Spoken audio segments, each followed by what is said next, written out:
이번 시간에는 스프링클러 설비에 대해 알아보도록 하겠습니다. 먼저 스프링클러 설비의 개요에 대해서 알아보고 스프링클러 설비의 구조 원리 및 구성에 대해 학습하도록 하겠습니다.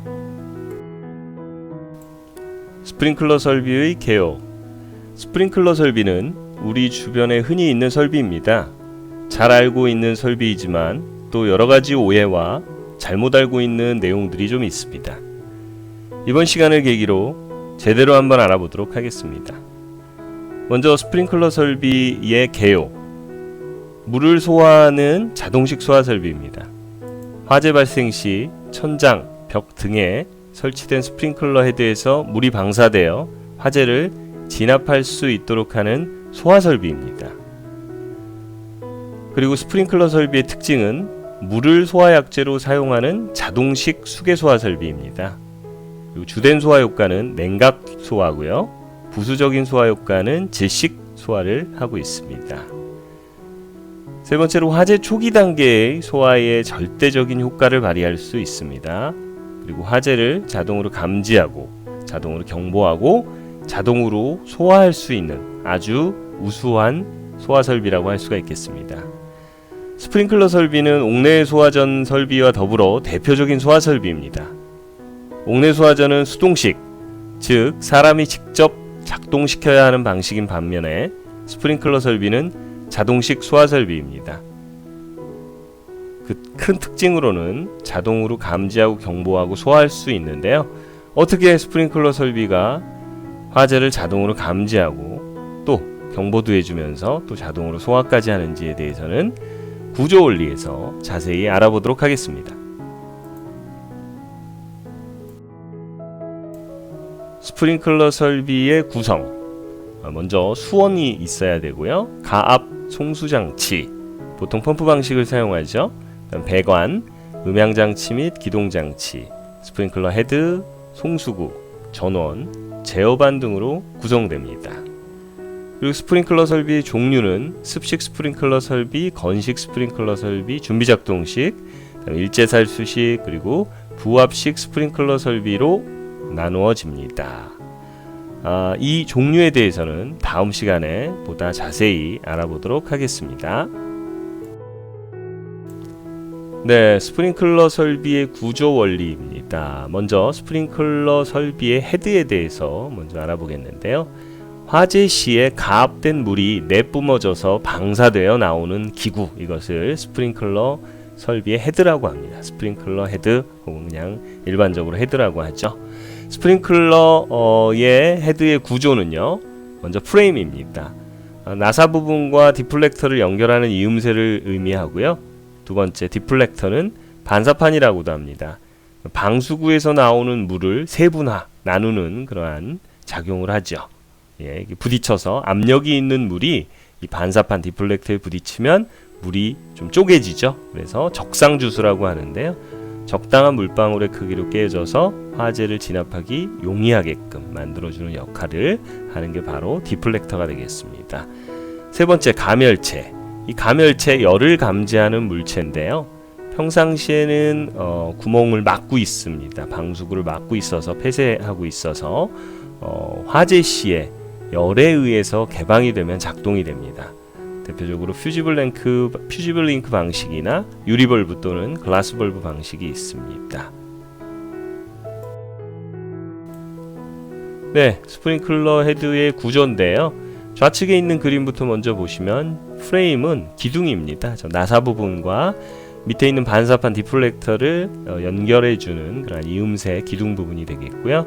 그 다음에 가운데에 있는 것이 가멸체입니다. 이것은 폐쇄형 스프링클러 헤드, 즉 구멍이 막혀 있는, 폐쇄되어 있는 곳을 그런 헤드에 쓰이는 부분인데요. 이 가멸체는 열을 감지하는 물체입니다. 그래서 구멍을 평상시에 막고 있다가 저 부분이 화재 시에 열을 감지해서 저 구멍, 막혀 있는 구멍을 열게 해주는 거죠. 그래서 저 안에 헤드 안에, 우리 배관 안에 들어있는 가압된 물이 쏟아지면서 디플렉터에 부딪혀서 화재를 진압하는 그러한 구조를 가지고 있습니다. 좌측에 보시는 것은 이제 퓨지블 링크 방식이고요. 우측에 있는 방식은 유리 벌브 방식입니다. 혹은 글라스 벌브라고도 하죠. 마찬가지로 구조는 비슷합니다. 다만 이 가멸체의 종류가 퓨즈 방식, 녹아서 용융되어서 구멍을 열어주는 방식이냐, 아니면 유리 벌브, 저 안에는 액체가 들어있습니다. 보통 알코올류인데요. 부글부글 이제 열을 받으면 점점 부피가 팽창하겠죠. 그래서 이 글라스를 깨트려서 막혀있는 구멍이 열리면서 안에 있는 물이 방사되어 화재를 진압할 수 있게 되어 있는 구조가 되겠습니다. 네, 스프링클러 헤드의 종류인데요. 가멸체의 유무에 따른 구분을 하고 있습니다. 먼저 폐쇄형은 가멸체가 방수구를 막고 있다가 화재 시에 자동으로 열을 감지해서 개방되게 해주는 것이죠. 그게 폐쇄형 스프링클러 헤드가 되겠는데요. 대부분 우리가 알고 있는, 보고 있는 것들이 대부분 폐쇄형 스프링클러 헤드가 대부분이다, 이렇게 보시면 되겠습니다. 또 한 가지는요, 이 가멸체가 없이 방수구가 평상시에도 항상 개방되어 있는 것이 이 개방형 헤드라고 합니다. 두 번째는 부착 방식에 따른 분류인데요. 디플렉터, 반사판이 하늘을 보고 있다, 상향형이다, 이걸 상향으로 설치되어 있다, 이걸 상향형이라고 그러고요. 아래로 향하고 있게 설치된 것을 우리가 하향형이라고 합니다. 그리고 측벽형은요, 벽체에 설치하여 사용하고요, 한쪽 방향으로만 방수되는 헤드를 의미합니다. 네, 그림과 같습니다. 스프링클러 헤드의 종류는요, 위에 있는 그림은 왼쪽은요, 폐쇄형 스프링클러 헤드가 되겠죠. 우측은 개방형 헤드입니다. 가멸체가 있느냐 없느냐에 따라 이렇게 구분합니다. 아래 그림을 보시면 반사판 디플렉터가 위를 보고 있으면 상향형, 아래를 보고 있으면 하향형, 그리고 벽 쪽에 설치되는 것을 우리가 측벽형이라고 합니다. 네, 스프링클러 헤드의 방수 압력 및 방수량에 대해서 알아보겠는데요. 이 모든 스프링클러 헤드는 배관과 연결되어 있는데요. 이 배관 내에 압력이 있는 물이 있죠. 그래서 방수될 때 압력이 있어야만 방수되어서 화재를 원활하게 진압할 수 있겠습니다. 그 기준 개수의 모든 헤드로부터 방수 압력, 최소 방수 압력은 0.1 메가파스칼 이상이고요. 최대 방수 압력은 1.2 메가파스칼 이하다. 이게 기준이 되겠습니다. 그래서 방수 압력 잘 알아놓으셔야 되겠죠. 0.1 메가파스칼 이상, 1.2 메가파스칼 이하다. 그리고 두 번째로 방수량은요, 80리터 per minute 이상이어야 됩니다. 1분에 80리터 이상의 물이 헤드로부터, 기준 개수의 모든 헤드로부터 방수될 수 있는 양 이상이어야 된다라는 의미가 되겠습니다. 그리고 스프링클러 헤드의 기준 개수입니다. 스프링클러 설비 설치 장소에 따라 적용하는 헤드의 기준 개수는 필요한 수원의 양을 선정하는 데 사용합니다. 스프링클러 헤드의 기준 개수를 이제 잘못 착각하셔서 스프링클러 헤드를 설치하는 기준이 되는 개수, 이렇게 잘못 이해하실 수 있는데 그렇지 않고요. 수원의 양을 선정하는 데 사용된다라는 걸 기억해 두시면 좋겠습니다. 네, 그래서 본 표와 같이 스프링클러 헤드의 기준 개수는 다음 표와 같습니다. 좌측에 있는 부분을 이 표를 봤더니 좌측에 있는 부분은 스프링클러 설비의 설치 장소입니다. 건축물, 우리 소방 대상물의 설치 종류가 되겠죠. 장소의 종류가 되겠죠. 그래서 자세히 봤더니 왼쪽은 종류에 대한 설치 장소의 특징이고요. 우측에 있는 이제 숫자가 기준 개수가 되겠습니다. 스프링클러 헤드의 기준 개수. 보면 10개냐, 20개냐, 30개냐인데요. 10개를 설치해라, 20개를 설치해라, 30개를 설치해라의 기준이 아니고요. 10개만큼의 수원을 저장해야 된다. 20개만큼, 30개만큼에 해당하는 수원을 저장해야 된다라는 그 기준, 수원의 양을 저장하는 기준이 되겠습니다. 좌측에 있는 설치 장소를 잘 봤더니 우리가 모든 걸 이걸 다 외우면 좋겠지만 그래도 가장 중요한 것부터 먼저 본다고 하면 저는 그렇습니다. 가장 위험한 거, 이게 특수가연물이나 위험물 이런 부분들이 가장 위험한 장소가 되겠죠. 그런 것들은 아무래도 기준 개수가 많고 수원의 양이 많습니다. 그래서 30개가 되겠고요. 또 가장 워스트한 게 그렇다면 가장 노멀한 거, 가장 흔한 게 이제 아파트가 되겠습니다. 아파트는 상대적인 위험도는 좀 낮겠죠. 빈도는 높아도. 그래서 기준 개수가 작습니다. 그래서 10개가 되겠고요.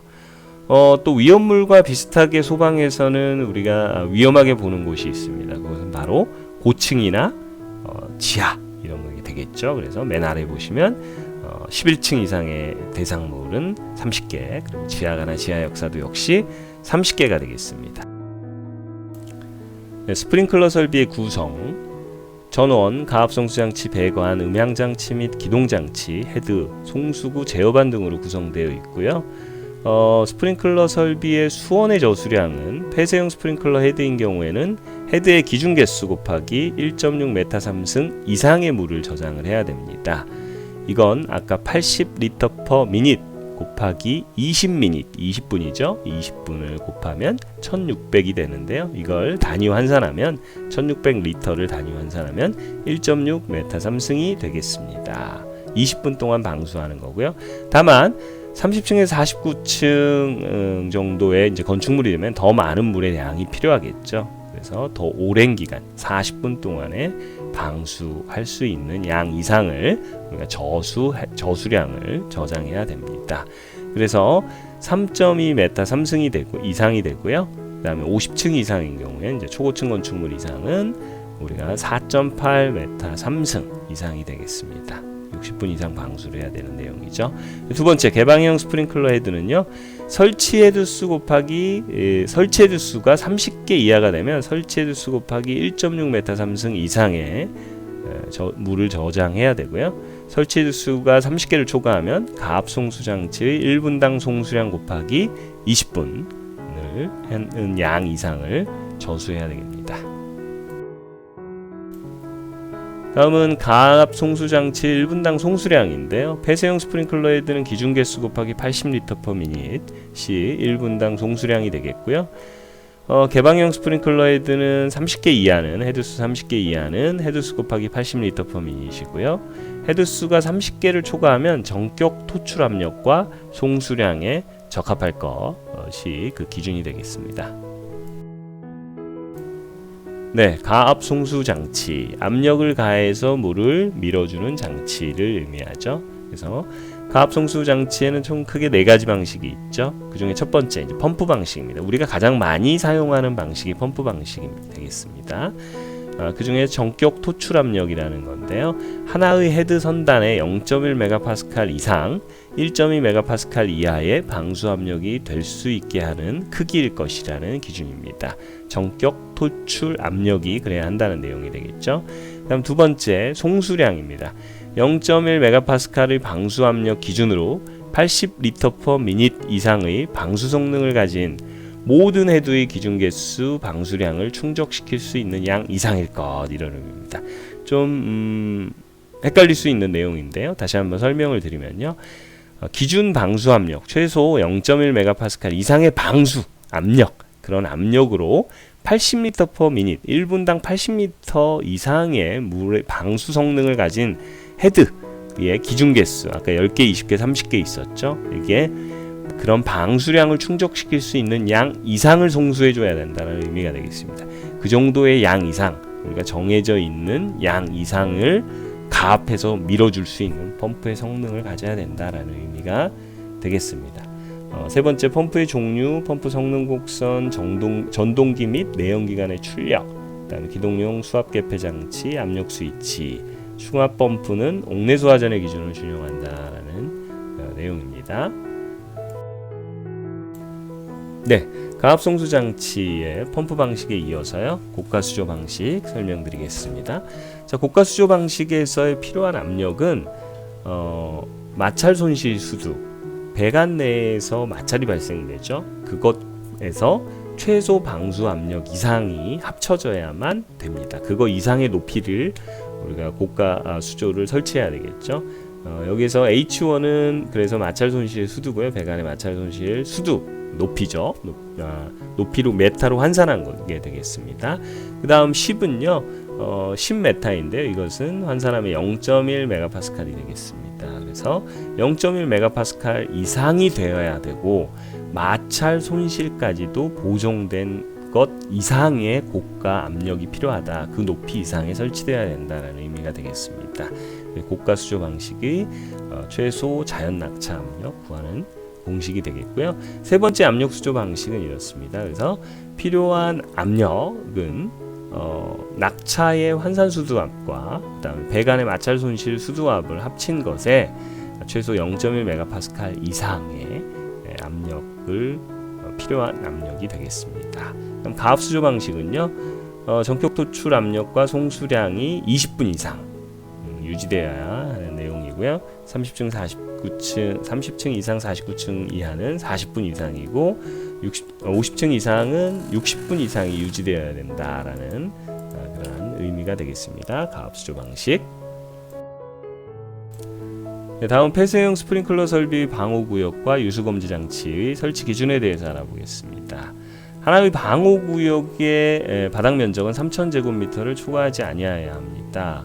그리고 폐쇄형 스프링클러 설비는 방호구역이라는 의미를 쓰는데요. 방호구역이 굉장히 넓으면 이 폐쇄형 스프링클러 설비 하나가 너무 큰 영역을 차지하게 되면, 담당하게 되면 여러 가지 문제가 발생되겠죠. 용량이 너무 커진다든지, 그리고 잘못되게 되면 낫싱이 될 우려가 더 커지게 되겠습니다. 그래서 구역을 바닥 면적을 기준으로 3,000제곱미터를 초과하지 않게끔 그렇게 기준을 잡고 있습니다.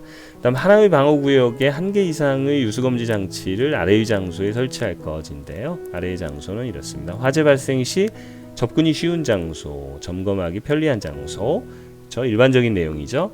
그다음에 하나의 방호구역은 두 개 층에 미치지 아니할 것입니다. 다음 세 번째 유수검지 장치실은요. 유수검지 장치가 설치되어 있는 실에 대한 기준이 되겠습니다. 실내 설치 또는 보호용 철망 등으로 구획하여 0.8m 이상 또는 1.5m 이하에 설치해야 됩니다. 그 기준, 그 설치 높이가 되겠네요. 그다음에 출입문은 가로가 0.5m 이상, 세로가 1m 이상의 출입문으로 설치해야만 점검이나 접근이 좀 쉽겠죠. 그래서 0.5, 1m 이상 잘 기억해 두시고요. 표지를 반드시 해야 됩니다. 유수검지 장치실이라고 표지를 해야 된다라는 내용이 되겠습니다. 네, 다음은 개방형 스프링클러 설비 방수구역과 일제개방 밸브에 대한 설치 기준인데요.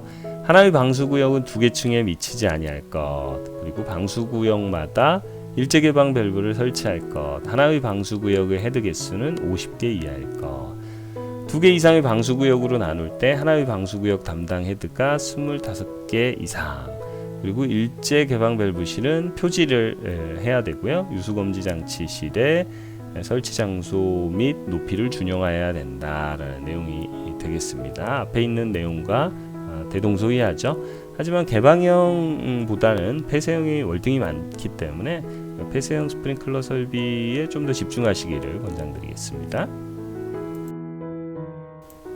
네, 스프링클러 설비의 구성, 마지막 배관이 되겠습니다. 배관은요, 크게 가지배관, 교차배관, 주배관으로 이렇게 구분을 하는데요. 가지배관은 스프링클러 헤드가 설치되어 있는 배관, 가장 가는 배관을 의미합니다. 여기서 기억해야 될 게 이제 크게 두 가지가 있는데요. 키워드 위주로 보면 토너먼트 방식이 아니어야 된다라는 의미입니다. 수리 배관, 수리 계산이 필요한 이런 배관이죠. 물을 사용하는 수계 배관에서는 토너먼트 방식입니다. 그래서 좌우 상하가 같지 않는 배관입니다. 그런 배관을 써야 되는 게 점점 가늘어지는 것이죠. 그게 토너먼트 방식이 아닌 것입니다. 토너먼트 방식은 가스개수화 설비에서 사용하는데요. 수계에서는 토너먼트 방식이 아니어야 된다는 거 기억해 두시고요. 또 헤드는 우리가 나뭇가지의 열매라고 좀 이해하면 좀 쉬울 수 있는데요. 한 나뭇가지의 열매가 너무 많이 열리면 가지가 부러지겠죠. 그래서 마찬가지로 스프링클러 헤드에도 하나의 가지 배관에 너무 많은 헤드를 설치하지 않게 제한하고 있습니다. 그 개수가 바로 8개 이하가 되겠습니다. 네, 두 번째, 교차 배관인데요. 교차 배관은 직접 또는 수직 배관을 통하여 가지 배관에 급수하는 배관이 되겠습니다. 그래서 가지 배관이 연결된 배관, 그래서 가지 배관보다는 조금 더 두꺼운 배관이 되겠죠. 그래서 여기서 기억하셔야 될 것들은 가지배관과 수평 또는 밑에 설치하고요. 최소 구경이 40mm 이상이어야 된다라는 거 기억해 두시고요. 교초배관 끝에는 청소구를 설치하고 나사 보호용 탭으로 마감한다라는 내용 기억해 두시면 좋겠습니다. 다음 주배관은요, 뭐 수평 주행 배관과 입상 배관, 점점 커지는 배관이 되겠네요. 이게 주배관이다라는 거 기억하시면 좋을 것 같네요. 네, 여기까지가 스프링클러 설비 첫 번째 시간이었고요. 다음 시간에는 스프링클러 설비 종류와 설치 기준 및 점검 방법에 대해서 알아보도록 하겠습니다. 그럼 이번 시간 이것으로 마치도록 하겠습니다. 감사합니다.